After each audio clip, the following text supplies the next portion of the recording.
What would you do if your wife was sneaking off 3 days a week and the man she was cheating with was married with kids? I didn't just expose them, I burned their lives to the ground. And I made sure everyone they loved watched it happen. If you ever want to see karma hit like a freight train, hit that like button, subscribe, and stay with me because this revenge isn't just sweet, it's scorching. Way back in the early 2000s, life was okay. My wife and I had 2 young kids, 4 and 6.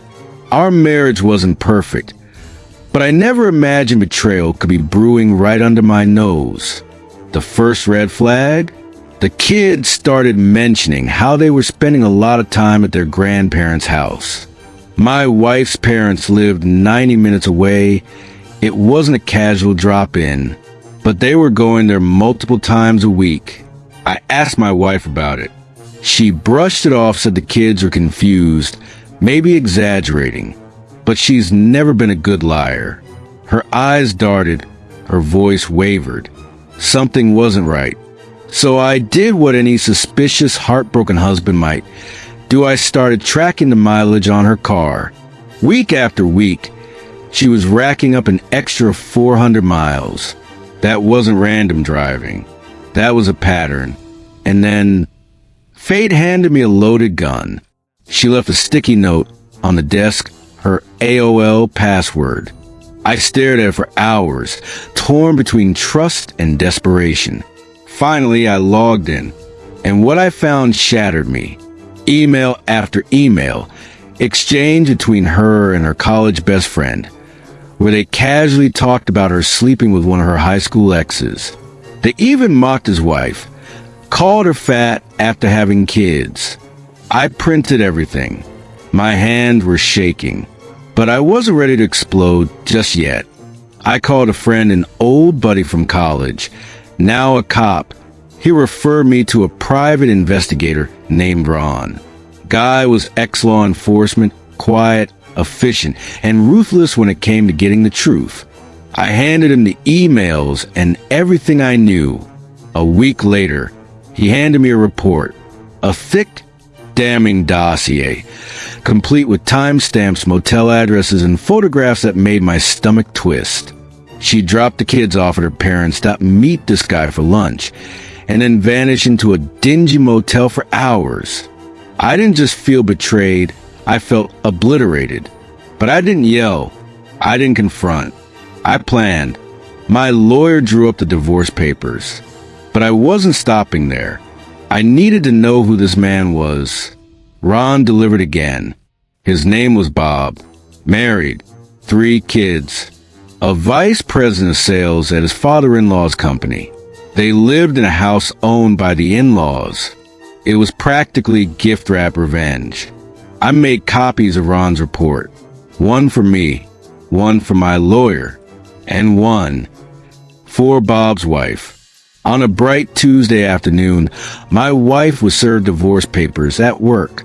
Her co-workers whispered. Her face turned white.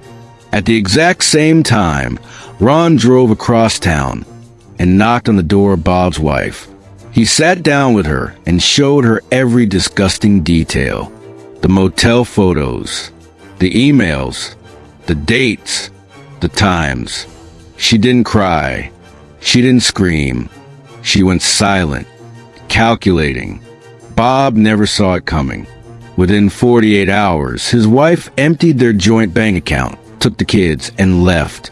Her father fired Bob from the company. Since they were living in a house her parents owned, he was evicted. The court documents went public.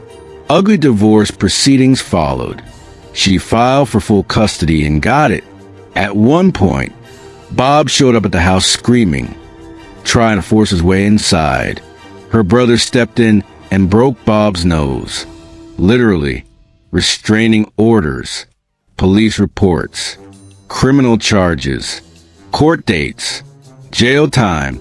Bob lost everything. His family, his job, his home, his reputation. He disappeared. Last anyone heard, he left the state. No trace of him online. Gone. As for me, I finalized my divorce.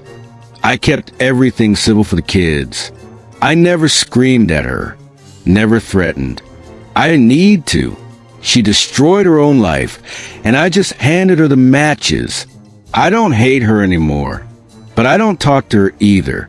She's the mother of my children. That's all she'll ever be now. Bob the smug, cheating homewrecker thought he could sleep with another man's wife and get away with it. Instead, he lost his wife, his kids, his job, his house, his freedom, and his dignity. I didn't punch him.